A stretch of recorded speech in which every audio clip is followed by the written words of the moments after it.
Okay, let's jump right in with this week's tool. Today we're going to look at Topaz Photo AI. The Topaz line has several different products. This kind of combines several of the products into one place. So let's see what it can do for us. Now, my partner used to send me selfies. And selfies have to be some of the worst stuff I've ever seen, composition-wise, etc. But it's what I've got. So let's see what this can do for this image. You'll see it's already evaluated the image, found there's a subject.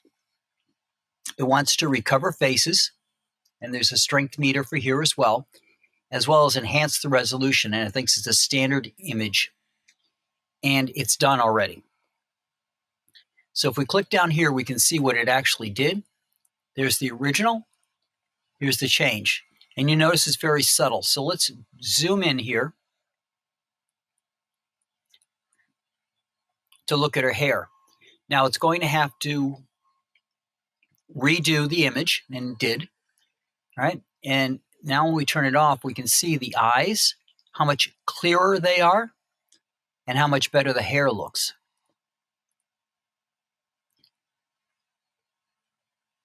You just go down here and hit Save Image.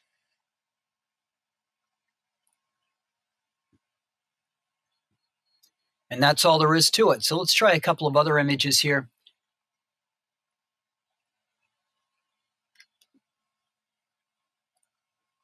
Just to get more of a feel for what this can do.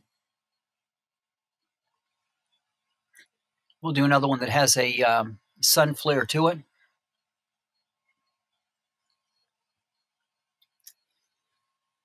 Now you'll notice down here there's also an upscale. We'll get into that a little bit more in a minute. But it's already done with the image. And you can see this, the change is subtle. You can see some changing around the color of her face. Let it enhance again.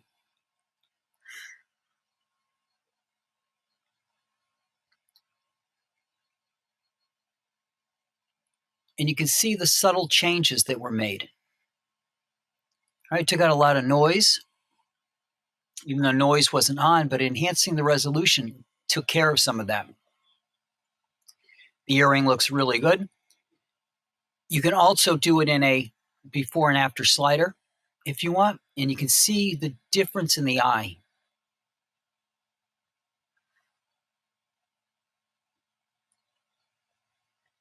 You'll notice that there's several things it did not do. It did not change the shape of her face. It did not soften her face.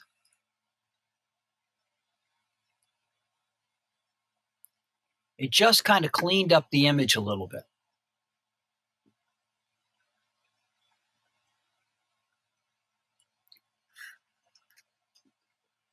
Made some very subtle modifications to the image itself.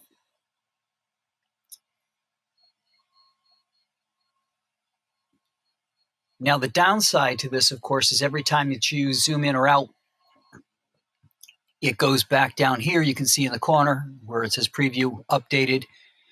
It has to redo the image based off of how much of it you're looking at.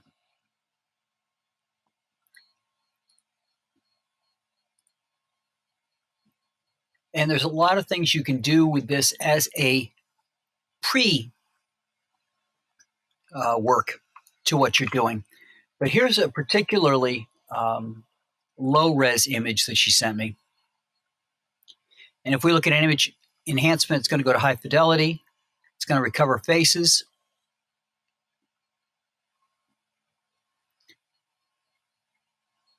It's done already. Let's turn this back to here so we can just do a quick on and off.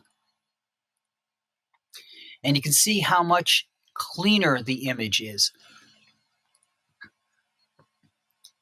Zoom in. Now, it can't make things that aren't there. It's not adding pieces to the image. It's not trying to figure out what was there. It's just cleaning up the image. So in this case, what it's doing is a little bit of smoothing to get rid of the bumpiness that was there. But let's take a look down here where it says upscale. So if we were to say upscale to 2, what it's going to do is it's going to double the resolution of the image.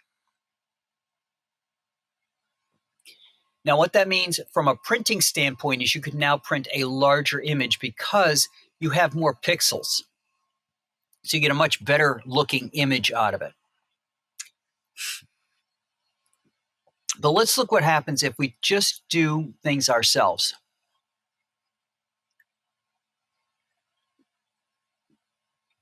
So if we turn off Recover Faces and just turn on Recover Noise,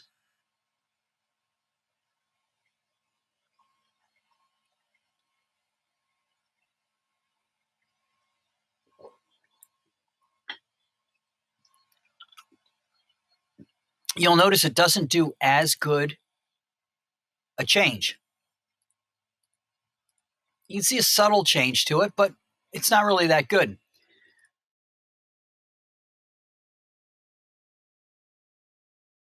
Let's look at Extreme.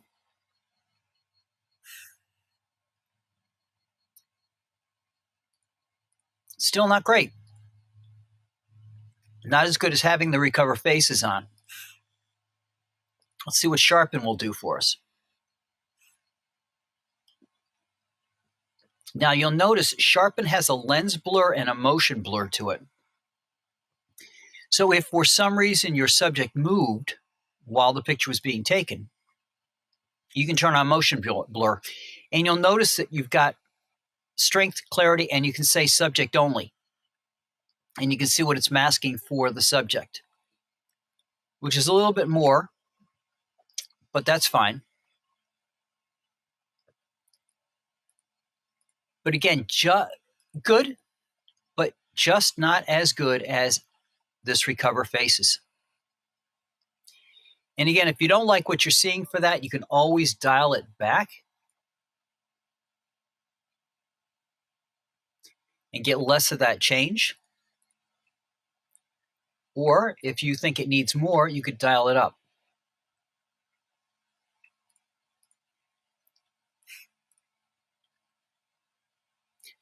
So what other can you do with this? Well, the other thing you can do, if you do generative art,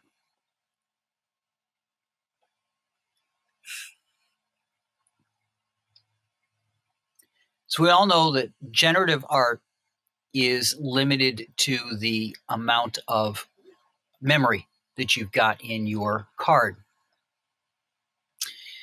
And you'll notice this one looks really weird because it has an extra arm here, but it's not that good, which is why I wanted to use it for this demo. If we zoom in, you can see how pixelated everything is.